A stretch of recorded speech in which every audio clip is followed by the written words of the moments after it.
UFC 266, Volkanovski versus Ortega. These are the full card predictions and the betting breakdown.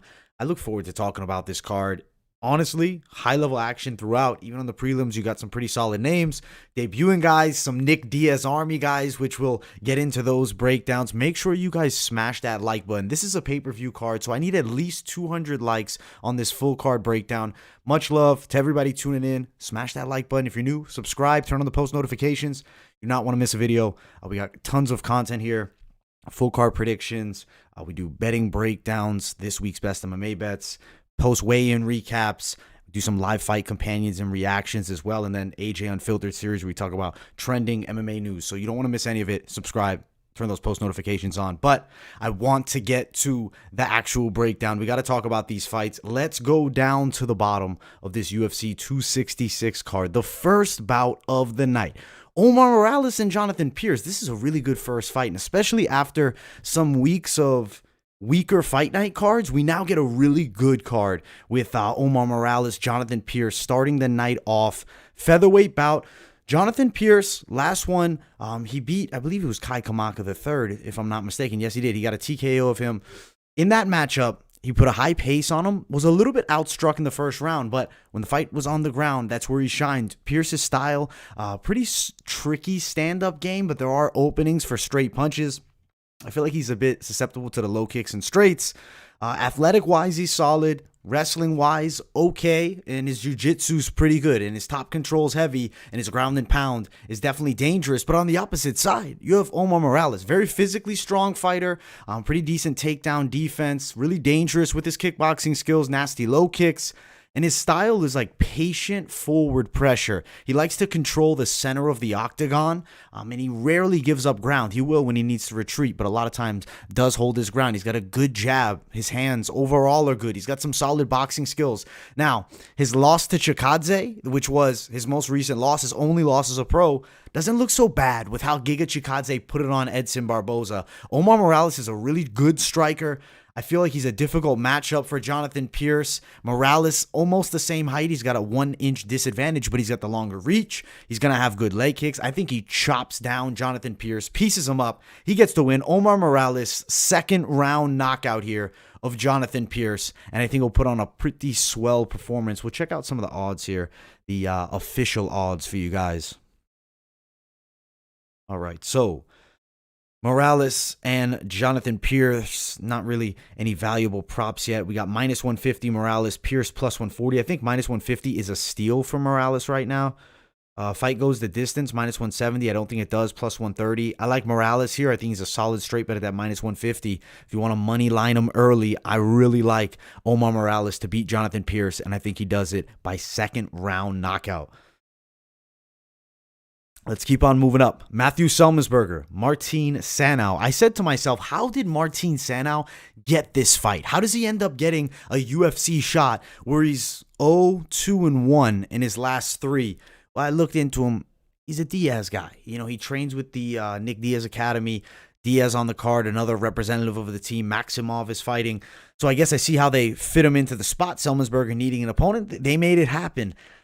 I feel like he definitely has to have improved because Sano has not fought in some years. 2017, about 5 years from now, he had a draw with a 4-2 fighter. He now steps up and fights a guy with UFC wins in Matthew Semelberger. He's 2-1 in the UFC. He went the distance with Chaos Williams. Semelberger's tricky, man. You look at his stand-up game. He's got pretty rangy kickboxing. His hands are good. He'll let the hooks fly. Granted, against Chaos Williams, he kind of just got outclassed everywhere. It's just a difficult matchup. A guy that's definitely willing to mix it up in the pocket. Sano is pretty aggressive and he likes to strike and he'll mix it up with all those Diaz guys. I mean, they have like a air of a similarity throughout all of them. And you'll see that a little bit with Sano, but I don't think his boxing is all that great. It's not at the level of, you know, the Diaz brothers. I feel like it's going to be a beatdown by Semelberger, but toughness will be shown by Sano. He's an experienced fighter. He's a Brazilian Jiu-Jitsu purple belt. Semelberger decision. I think he could get a stoppage as well towards the third, but I don't think Sano goes down easy. At the very least, I do think he's going to be in the fight. These Diaz Army guys obviously are tough, and he is good friends with Nick Diaz. I'd assume the toughness rubs off, but do we really know? I guess we will find out on Fight Night. Minus 350, plus 400.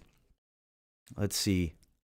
Fight goes the distance is plus 175. I'm not going to throw down on the toughness of Sano. Too many unprovens. Personally, Semelberger, I see him putting a beat down on him. I mean, granted, MMA is crazy. You look, Ben Parrish, Big Tuna, knocks out undefeated Christian Edwards in Bellator the other night. MMA's wild. But I'm still picking Semelberger. He should win, and I believe he will. Unanimous decision or even late TKO here. Next fight of the night, Uros versus Jalin Turner. I like this matchup a lot. I think striking-wise, we're in for an interesting one because you have Southpaw versus Southpaw. Turner, pressure striker, uses his hands pretty well and does manage range at a high level. He's a tall guy, 6'3", 75.5-inch reach. I mean, this is a really big guy at 155 pounds. He's one of the tallest that you'll see at that weight class. Pretty patient. I like that about him. He doesn't tend to rush things, and he is decent on the ground as well. Has some all right submission skills. On the other side, Uros southpaw as well. What we've seen from him are knockouts, and they've been fast. We haven't seen him put to work inside of the UFC against top-level guys. You look at the last fight, Elon Cruz got ran over by Uros. Fast starter is Medic. His hooks are very powerful. He comes in with crazy flurries when he gets you hurt. But I feel like in this matchup, Jalin Turner is the superior technician. He'll win the bout. KO TKO. Round number 2, Jalin Turner. I'm taking that experience. Turner beat Josh Culibao, who was a really exciting, up-and-coming, undefeated guy. I think he'll do the same thing here to Uros. Jalin Turner, plus 106. So he's the underdog. Minus 115, Uros. I'm loving it. I'm loving it. I'm loving it. This is going to be some good shit, man. This is going to be some very good shit. I am excited. Much love to everybody tuning in to the show. If you guys haven't yet, smash the hell out of that like button. Really appreciate everybody who supports. Shout out to everybody in the live chat, chatting it up. Much love, guys. What is going on? Let's get to the next fight. We got to jump. Nick Maximov, Karl Roberson. Fight here in the middleweight division. I'm liking it. I'm very excited for it. I feel like Maximov is being matched up against a guy who they know is iffy with his submission defense. I mean, you look at the losses, all of Roberson's losses, submissions. That's a factor in this fight. I really think he could get potentially caught in a submission. Maximov, on the opposite side, is a very slick Brazilian Jiu-Jitsu practitioner. He competes at that brown belt level. He's good in the no-gi. Has experience, like he consistently does compete. He won against a heavyweight in his last fight, and it didn't look great. The heavyweight wasn't fantastic, but it was short notice. It was up a weight class or up 2 weight classes. He's really a middleweight. Karl Roberson has a lot more pro experience. He was a former pro kickboxer, but can he stay off of the ground with Nick Maximov?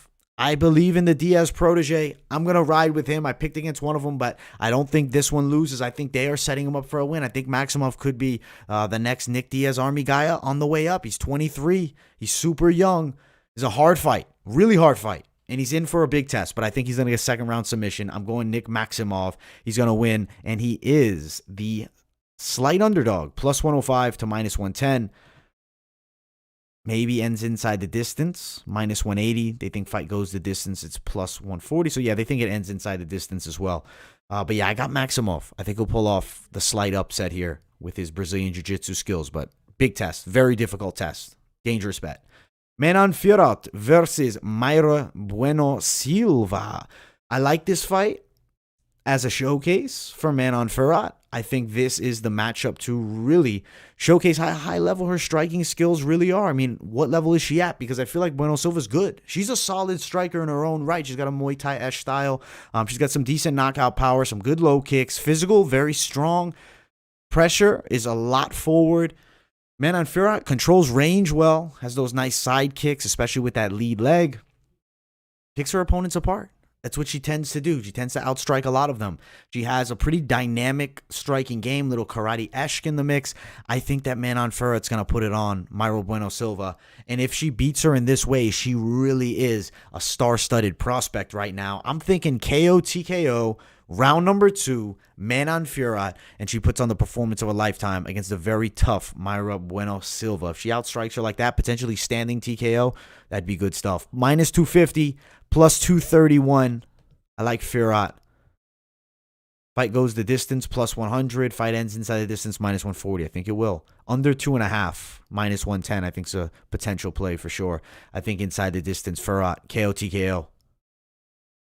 The next fight of the night. Some more women going at it here. It's Roxanne Modaferri versus Taila Santos. This is an interesting fight because Roxanne's always been a really awkward striker.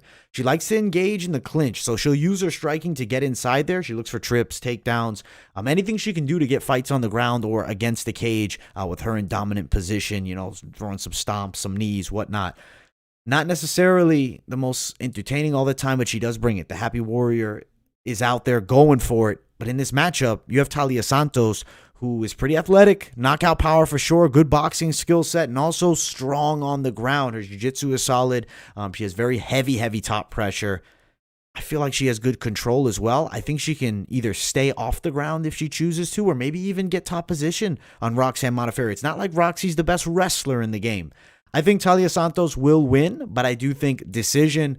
I think she's going to beat Roxanne in a fairly solid performance here. Roxanne also nearly 40 years of age. Very hard to pick her at this point.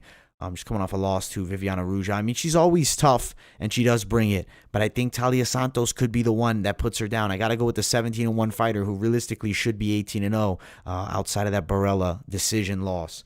Odds, though, personally, no bet. No bet for me. I'm not interested in betting this fight. It's women's MMA, and it is competitive, and the odds are disgustingly wide. They should be a lot closer, I think. Taila Santos, minus 355, plus 336 at Roxanne Modaferri. We'll see what the props are and whatnot, but there might be a reason to stab with Modaferri a bit as an underdog, because at the end of the day, she has a ton of pro experience.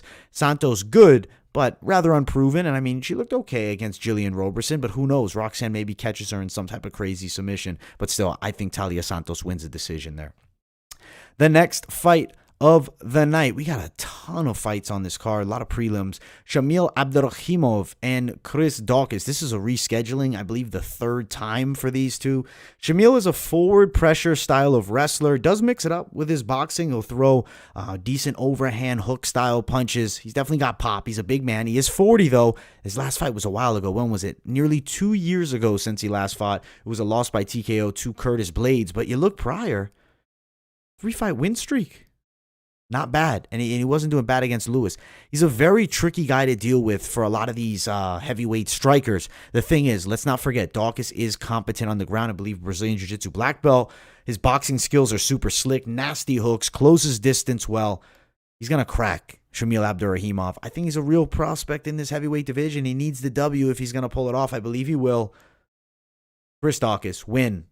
And I do believe knockout. I think the first round. I think he's going to put Shamil Abdurakhimov, the wrestler, down with punches.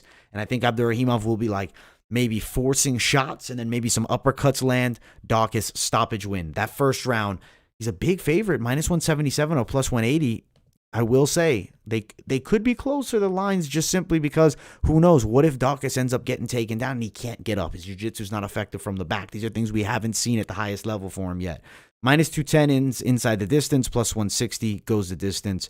I like potential KO TKO prop on Daukaus when it's out. Tune into this week's Best MMA Bets. I will definitely be going over that there. All right, let's keep on moving up the card. Dan Hooker, Nasrat Haqparast. This is an excellent fight in the lightweight division. This is a real stern test for Nasrat. He's a skilled striker who really likes his looping punches, does fight out of the southpaw stance, which is a good factor to have potentially against opponents. Granted, Dan Hooker doesn't look bad against southpaw. You look when he fought Dustin Poirier. He tested Poirier much more than Conor McGregor did. Granted, supposedly nearly died after that fight. So there's definitely a beating that he took. And is that going to be some real wear and tear? This is something that concerns me. You saw his fight against Michael Chandler. He got brutally knocked out in one shot. Yes, Dan Hooker is the technically better fighter, but can he still take the punch? Is too much damage done from that? 7 months, a year and 2 months. I'm going to hope and I'm going to believe that he's not seriously damaged from those losses. I'm going to predict that Dan Hooker mixes it up well on the feet, controlling distance against the shorter Nasrat Haqparast, not getting caught by those overhands, working some good straight punches and kicks to a hard-fought decision. I think he beats Nasrat, and to be honest, if he really sits down on his shots, I could see him knocking out Nasrat in the second round. So I'll be honest, the more I'm thinking about this fight, I'm leaning Hooker by a KO if he looks any bit similar to the Hooker that we saw against Dustin Poirier. But I have this fear that Hooker's chin might be gone and it might be one touch of death by Nasrat. So betting-wise, personally, I'd stay very cautious with this matchup. Dan Hooker minus 149, Nasrat plus 150. Fight ends inside the distance, minus 150. Fight goes the distance, plus 110. I got to go where I'm at with Dan, but leaning towards no bet. I'll play maybe a Nasrat Haqparast upset KO because I really feel like, what was he, plus 150? That knockout prop's going to be at least plus 300. I would potentially play it because who knows? The Hooker's chin might be gone, man. Something we're going to have to find out.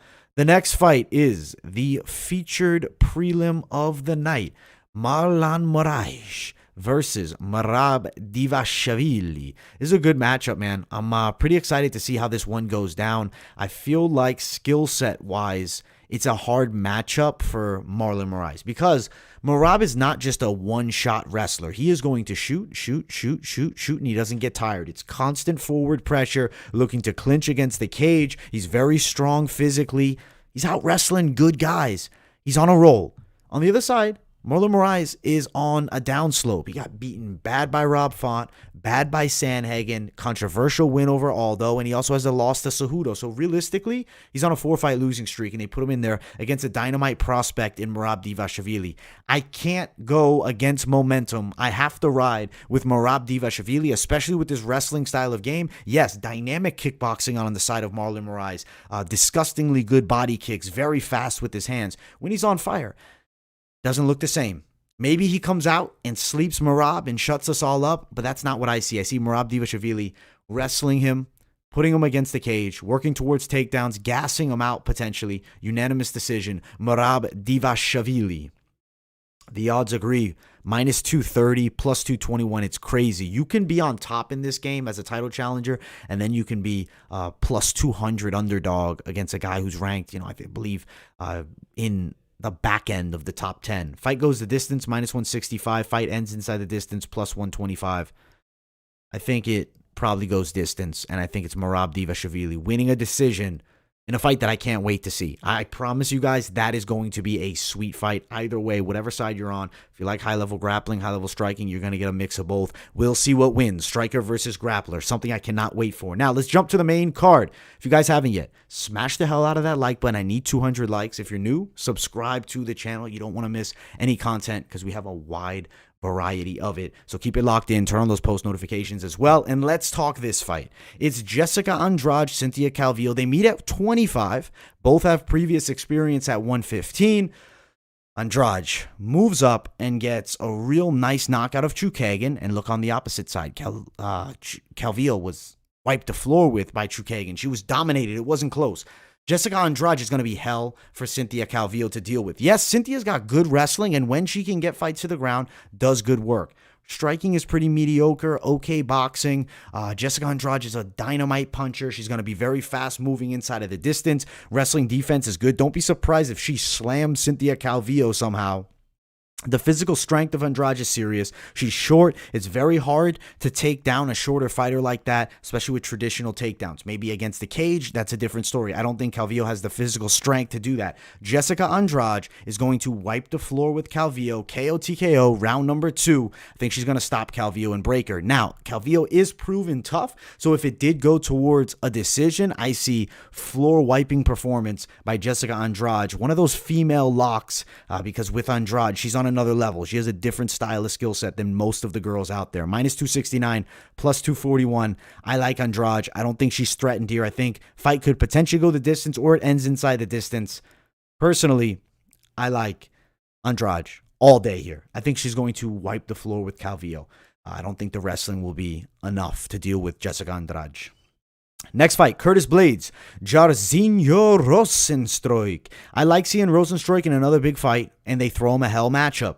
You have Curtis Blades, who's a fantastic wrestler. Yeah, he got stiffened by Derek Lewis. It was a huge punch. But at the end of the day, Curtis Blades has a valuable skill set of mixed martial arts. Yeah, if Derek Lewis touches your chin, you're probably going out. He doesn't have the boxing skills of a Cyril Gane or the power of a Francis Ngannou. Curtis Blades is just a tough, gritty, good wrestler with improving striking, though. I will give him credit. He's got improving striking, and he's definitely a new age version of those gritty wrestlers. He doesn't have a, terrible stand-up like what we saw in the old era of fighting. Curtis Blades is good.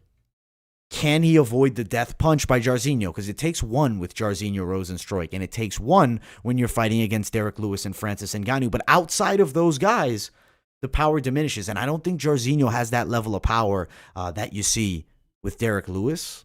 Maybe close, but I don't know. I don't believe it's there.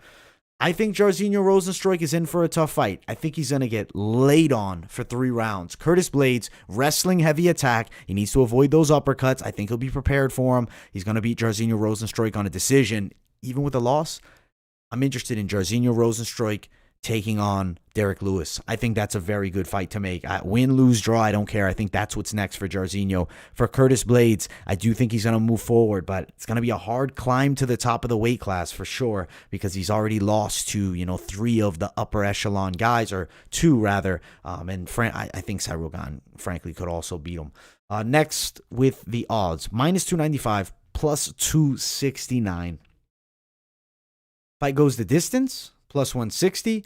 Fight ends inside the distance, -210. I think it goes the distance, and it's a lay and pray style by Curtis Blades, but I wouldn't be shocked if he mounts Jairzinho and pounds him out in the second round. But I feel like Curtis Blades is going to grind a decision. We'll see. Is he fearful of those punches coming his way? We're going to find out. It's going to be an interesting fight.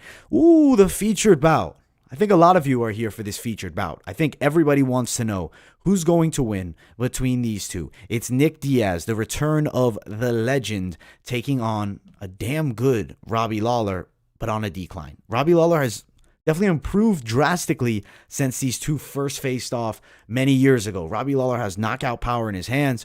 Decent grappling game as well. Granted, has been controlled in recent fights. He lost to Magny pretty dominantly a year ago. Colby beats him. That's fair. Askren, the awkward submission. RDA beats him. The RDA performance, he was out-grappled a lot. He's going to be forced to stand and trade with Nick Diaz. I think it's going to be a lot of boxing. I think that's great for both these guys. Nick Diaz, king of the pitter-pat volume. At the end of the day, yes, his brother Nate is now maybe the more popular fighter between the two, but Nick Diaz is the OG. If you're an OG fan, you know Nick Diaz. I have known of Nick Diaz since the early days of the game. I remember seeing him fight in Strikeforce. He put on some fantastic performances. Early UFC fight was against Robbie Lawler. He won that fight by a knockout. I think these two are going to go at it and mix it up with their hands. Robbie Lawler's a bit older now. Do I think the chin is diminished? Both guys, late 30s. Diaz, when's the last time he finished a fight? Paul Daly, KO, 10 years ago. Holy shit. When's the last time Robbie got a finish? I have to check this, because it's been some time. Robbie Lawler got a TKO in 2015 against Rory McDonald. Outside of then, though, it's been hard fights, difficult performances. I feel like this is Nick Diaz's fight. He's going to outbox Robbie Lawler here, pick him apart on the feet, but I do think it's going 3. I think decision win for Nick Diaz. Robbie's toughness will keep him alive here.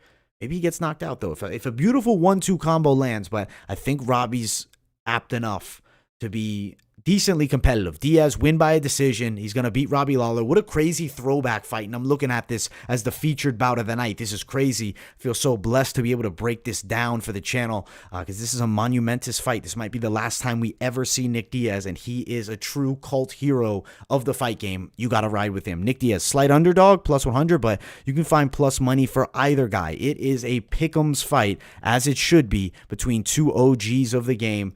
Over 2.5, -225. Over under 2.5, +185. Fight goes the distance, -170. Ends the size +130. Okay, so they're thinking it goes the distance. I got Diaz, pitter-pat decision, but is it? I believe it's 5 rounds. Isn't it 5 rounds? It is 5 rounds.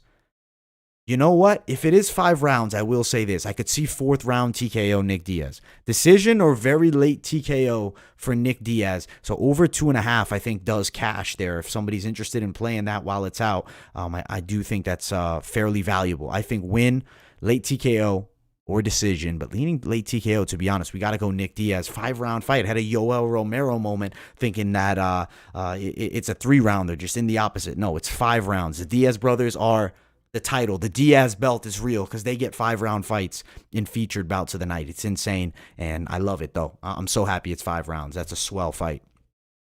Valentina Shevchenko versus Lauren Murphy. Title defense. Okay, Lauren Murphy is on a run. How many fights in a row is it for her? She's really turned her career around. Yeah, she's on a roll. Look at that. 5 fights in a row. Hard-fought win against Calderwood in the last one. Decent boxing, but a bit stiff at times. A little awkward, granted.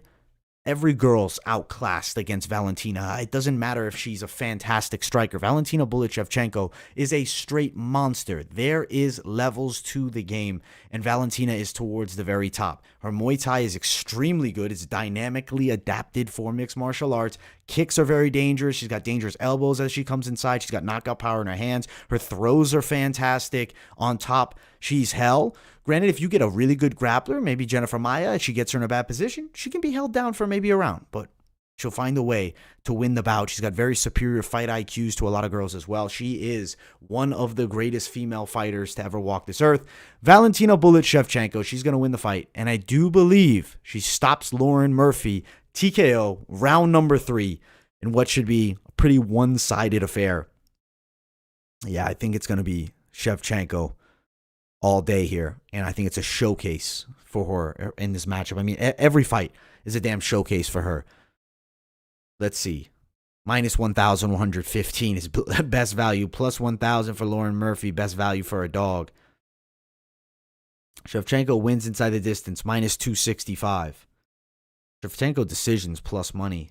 I think it's a KO TKO. I think it's all Shevchenko. And when that KO props, if it's at any plus money, it's a potential player. She could also potentially submit Lauren, though. Minus 200 money for that inside the distance prop. It's Valentina all day. It's not competitive. Main event of the evening. You have Alexander Volkanovski versus Brian Ortega. Improved Ortega. I guess Ortega 2.0. When was that Max fight? It was nearly 3 years ago. 10 months ago, he beats Chan Sung Jung by a very dominant decision. He looked fantastic. The striking looked absolutely on display. Showcased really good combination punches, getting inside the distance a lot faster than he ever did before. The striking looked pretty dynamic, and it's going along well with his already fantastic jiu-jitsu. Granted, not the best wrestler in the game, but very slick jiu-jitsu. 5'8" to 5'6", slight height advantage, and Volk might really be 5'5". Reach advantage, though, slightly leans Volkanovski. Volkanovski has a boxing advantage, without a doubt. He gets inside range extremely well. He can mix it up with the best of them boxing. I mean, look at his fight with Max Holloway. He looked pretty good. Nasty low kicks, good wrestling. And he's not really a guy that I see getting tapped out here. I feel like Volkanovski is going to have extremely good submission defense against Ortega, especially with that stocky build that he has. It's going to be very hard to get a hold of anything for T-City. I think that Volkanovski puts on a pretty solid performance. I don't think that Ortega's an easy fight, and I think we're going 5 rounds. Unanimous decision for Alexander the Great Volkanovski over Brian T-City Ortega. Got to stick with the and still. Minus 154, plus 145. I think the dynamic boxing, movement in general, and that strength inside of wrestling positions will lead the victory for Alexander Volkanovski. I think it definitely goes over 1.5. I think we're going the distance here. Minus 135 for that. Volkanovski wins by a decision. Plus 205. That could be a potential player right there. You're looking to take a bit of a risk. I like Volkanovski here. I see him getting the W. He's not bad money at minus 150 either. I think he's more dynamic than Ortega. Ortega has a chance to catch him with a head kick because of that height advantage, but I think it's extremely unlikely that he ducks into one. I know he does have some pretty decent head movement. I'm going Volkanovski. Win, decision, and still potential third fight now with Max Holloway on the horizon. Overall, this is a pretty solid, A minus pay-per-view card. It's very good stuff. Honestly, with Diaz on there, give it an A plus. You know what? We'll give it an A plus. The whole card overall is pretty decent. It's in the A range without a doubt here. Good to see. High-level mixed martial arts. Solid-ass pay-per-view. I want to give you guys a potential parlay player. Let's see what we could do here. All right. Let's get Omar Morales, Semelberger. And if we want to go champ at the top, Volk, or you have to bet Nick Diaz maybe, plus 317 if you're feeling ballsy, but that could definitely bite you in the ass. I think Andrade is a good play, plus 190. Omar Morales, Matthew Semelberger, Jessica Andrade. There's definitely value in just playing Morales straight at that minus 150. I don't think you want to play too much with these guys. Maybe potentially we'll see how the lines move as the week goes on. Maybe some overs that you could potentially play, or even some unders. I like Jalin Turner as an underdog, even straight underdog play, but if you add him to a parlay, that'd be wild. Plus 491. Definitely some value on the betting side of things. I'm liking the look of this card here. This would be a real risky parlay with a dog involved here at plus 491. There's definitely a chance for it if you add in the champ, plus 852 if we're going nuts, or Diaz plus 1,000. If you're looking for that 1,000 money, I guess that would be the one to go. Overall, swell card. Had a good time breaking it down. Much love to everybody tuning in. For my people watching, smash the likes, guys. If you're new, subscribe to the channel as well. Thank you guys for being here, man. Let's get it. Yeah, we're on. Dude, we're in the team Volkanovski here, man. And it's not that I don't like Ortega. I really do. I just think this is the matchup for Volk. Overall, good stuff, man. And also was a good UFC week. The picks were on fire for that. It was like 11-2-1. So, good shit, man. Bellator was wild. Some crazy upsets, some predictable ones. So, betting-wise, it worked out. But I don't remember even the exact number for the picks, but it was all right. Overall, some good action. Mixed martial arts throughout. Good fights this week. We also got Anthony Joshua boxing. I'll probably do a breakdown on that. Stay tuned. More content coming. AJ Unfiltered. Stay tuned for all that. We'll be dropping some banging news, I guess you could say, and I'll give my reaction. Make sure you guys subscribe, turn on the post notifications, smash the likes here. We need 200. Thank everybody for tuning into the show.